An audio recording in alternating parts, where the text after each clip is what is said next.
Golly, what a ridiculous donkey show this is gonna be. It is. Test your metal. Oh, look at me. My metal sucks. I'm dragging the wing bag with me. I think landing may be harder than flying in this stuff. Woo! Oh, it's stupid. This is stupid. Gosh.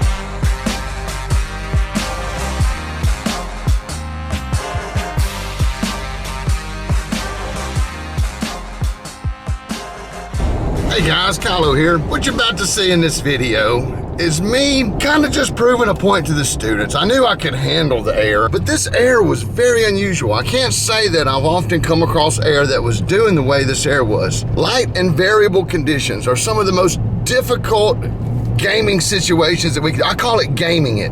Whenever we do a flight, we arrive at the field, observe the windsock, and when I say observe it, I'm not talking about glance at it. I'm talking about watch it. Watch the wind go strong, watch the wind settle out.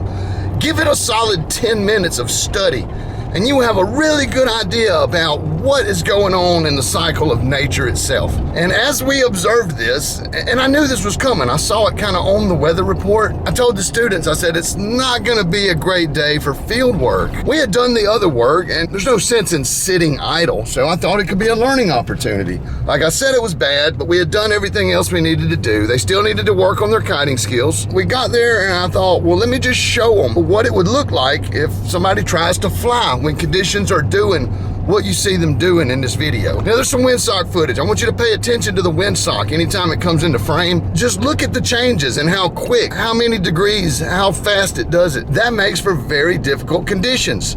Both my launch and my landing in these particular conditions were hit with a sudden change in wind direction.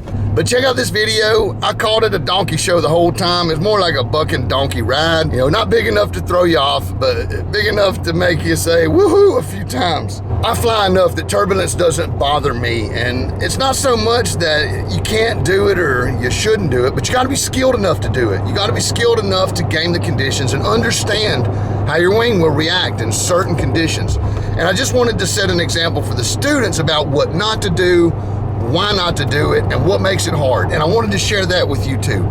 Does this work? I don't know. But I wanted to make a video about what we were out here looking at and talking about. And it's the fact that the wind is swapping directions every few minutes, every which way. Northwest, southwest. There's mostly west in it though. So I'm going to take a gamble on going to the other side of the field, facing west. Look at that windsock. Golly, what a ridiculous donkey show this is going to be.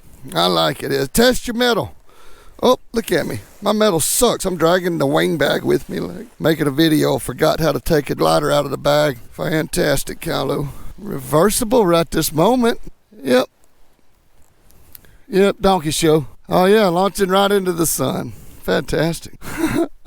There's south. No matter what it's doing though, I'm gonna face the sun. I'm gonna launch west and just make a turn whichever way I need to. You know what? That's gonna make the best kind of video content. Looking into the sun while I'm trying to show something on video. Good heavens. What is this guy thinking? Whoa, wind must have quit. Yeah, sure enough. It was like a manual layout. And that's what makes it a difficult day. I threw my wing out and was about to hand kite it because it was blowing 8 miles an hour. And then as soon as I actually take the step, it's to nothing. Looks like I got this Mac Para Charger and I'll be flying a Nitro 200. I don't think I've ever flown this combination of motor and wing before. So that'll be new, even though I've flown each one individually many, many times. I can't remember a time when I had them both mated up. So that's going to be new. Oh, there's the wind back from the wrong way. And sometimes you lay your wing out, and when you come back with the motor, you still got to move it or change the direction on it. It's worse if you're clipped in forward, but clipped in reverse, not much you can do anyway. Just wait. Damn, tailwind. Look, they blow in different ways. I seen it like this one time and I didn't want to fly, and then nobody flew except one guy, and he crashed on takeoff. And I even went over there and I was like, man, are you sure you want to try it in this? It's pretty ridiculous. And he's like, yeah. And then as he pulled his wing up, we saw the windsocks all point, And he jumped and bam! He was like, what happened? He wasn't a student of mine. The guy showed up and wanted to fly. Yes, golly, it's got me second guessing myself. It feels wrong to lay it out here with all this, but I don't know what this means. What does it mean when the windsock does this, huh? Beats me. I just need a hint of west, maybe. I'm going to face it to the south ever so slightly. There's a lot of south in it. I've seen a lot of south today. So I'm going to give it a slight south layout.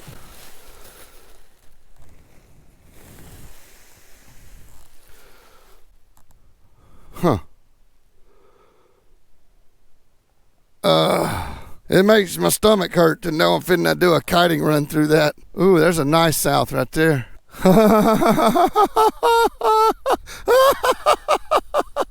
My wings blowing away in a dust devil. I know that this has got to be some stellar content. Of all the dumb in the world that I film, taking off in these conditions is dumb. We'll try one out though. Maybe I'll catch a good cycle when I get back. It is a Nitro 200. They are pretty dang lightweight. And I pointed it south, now it's northwest. Always the wrong decision. So I may be standing there for a few minutes wearing the motor, looking silly, patiently waiting. So hey, when I go, everybody watch out. I may be coming right towards you. And that could be any of you. I'm going to turn into the wind as I see it happening. Probably not going to go for long either. I just want to video this, I guess. I need to move that windsock if I'm going to go that way, huh? Now it's southeast over there, going straight up. Southwest, southeast. Okay, there's some west to it. Oh, there's some south. They got some southwest right there, but what's he gonna do? Let's see. It's going over you. It's going over you. Pull those brakes deep. Hold them deep. Hold them deep. Run. Hold them deep. Hold them deep. Oh, turn around. Yeah, that's probably what my launch is going to look like. The wind was catching you as you were going. It was pushing you, yeah. Uh-huh. Oh, yeah, the good one that you pulled up in. It's just little bubbles, or big bubbles, actually. These bubbles are pretty big. It is a strange day. I don't know what to do. I've never just stood here not knowing what to do, but I did know that when I saw it, I knew it was going to be like this. I'm going to clip in forward and just wait on it clipped in, run my motor, and then maybe I'll get a little southwest at some point. Good. I think it's going to be you, Stan. Maybe.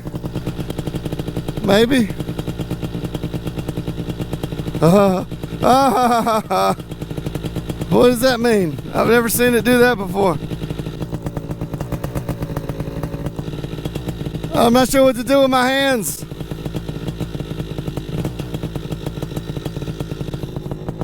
I don't like those leg straps at all, but they grab my legs, but I can run with them. It's hard. I may need to. Okay, I'm going. Maybe.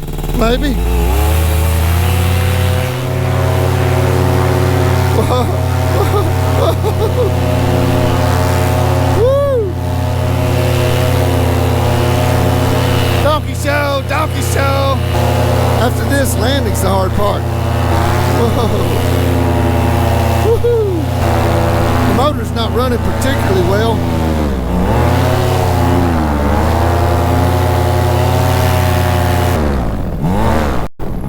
Woo!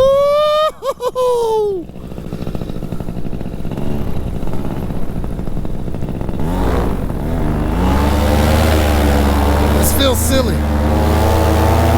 Like I shouldn't be here doing this. Woohoo! I took a collapse. Wow. That's impressive. Golly. Alright, I'm turning around. Getting out of here. Oh, give it back. Give it back.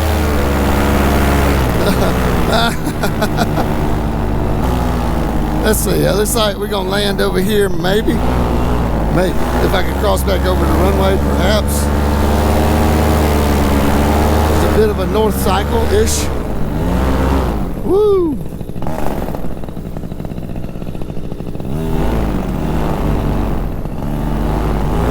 I think landing may be harder than flying in this stuff. Woo! Oh, it's stupid. This is stupid. Gosh. Woo! Woo! Can I make it to the ground? I think I can. Oh, oh, am I cussing in front of the public? I'm sorry. I'm sorry. I'm never going to a donkey show again. Ever. That sucked. You know, the saddest part is I knew it was going to suck going up there. Before I even put it out on the ground, I knew what was going to happen. That's just me. But did it look as scary as it felt? No, I wasn't scared, man. Yep. I'll see y'all real soon on the next one, guys. I guess if there's anything to learn from the video, probably if you see conditions like that, just go do something else. You know, I'm sure you got some chores to do, maybe some laundry. The reason we were even out there is because we literally had nothing else to do. I was caught up on my daily chores. The students were sitting idle. We're waiting on the next set of conditions possible for field work. If you're at the field, it could be good. So don't hesitate going to the field, but you don't always have to fly. Sometimes it's not even worth kiting. This is one of those situations where if you're learning to kite, very, very difficult because the wind is changing violently, not in a magnitude aspect, but as far as directional changes and inconsistencies. These things make it difficult. You don't know if it's something you're doing or it's something the wing is doing or is the weather. When you're new, you're not sure. You know, all these little nuanced inputs and feedbacks and movements and reactions, it's hard to dial them in whenever you have that much variability in the air itself that you're manipulating the glider in. So we're looking for steadier conditions for learning. But again, these guys, I wanted them to get a taste of it, and then I wanted to show them why it was not a good idea. So don't do what I do. I should probably put this at the front of the video. Don't do what I do. Maybe listen to what I say, because I'm doing things that you shouldn't. I'm doing things that you shouldn't, very likely. Hell, I don't know that I should be doing them. But I know my limits. I know how to read the air. I have some pretty good confidence. Now, I know confidence can be a real detriment to pilot psychology. So don't get overconfident. And I'm always careful not to. But you gotta have some. You gotta have some confidence in your skills or you will not be a good pilot. You've got to trust that you're making the right moves at the right amounts at the right times in order to sustain a proper glide into the wind. And when I say into the wind, here's your pro tip for the day. When your feet contact the ground, if your glider is not in the wind, that is the next goal, is immediate square up your glider to the wind. If the wind is changing, you're actually making a change with it as you land. So if you're not able to do that, flying in those conditions could lead to a fumble upon landing or takeoff. I've seen both. So stay safe out there. All right, I'm rolling into work. We'll cut the video here. I've already shot the outro. I'll play it now. These videos like Pulp Fiction. They like Pulp Fiction. I film part of it and then the next part and then the previous part. Pharmacy day today for half a day and then meeting new students at the field to initiate next week's class. Catch y'all real soon next one. Much love. Kyle out. So I hope you enjoyed that spur of the moment content by Kylo. That's what I do, guys. I make videos. Thank you for the support. If you watched it this far, consider subscribing for more paramotor shenanigans and edutainment from Kylo. I'll be making more. I love making videos. I love sharing the knowledge that I gain in this sport and the things that I've learned and the observations I make. These are the things that I can share with you. And if it helps anybody, then I feel like I'm doing good. Also, I want to throw a little shout out in here to the Patreon supporters. Those guys make it possible even to make the videos because YouTube don't pay very good. Thank you for watching.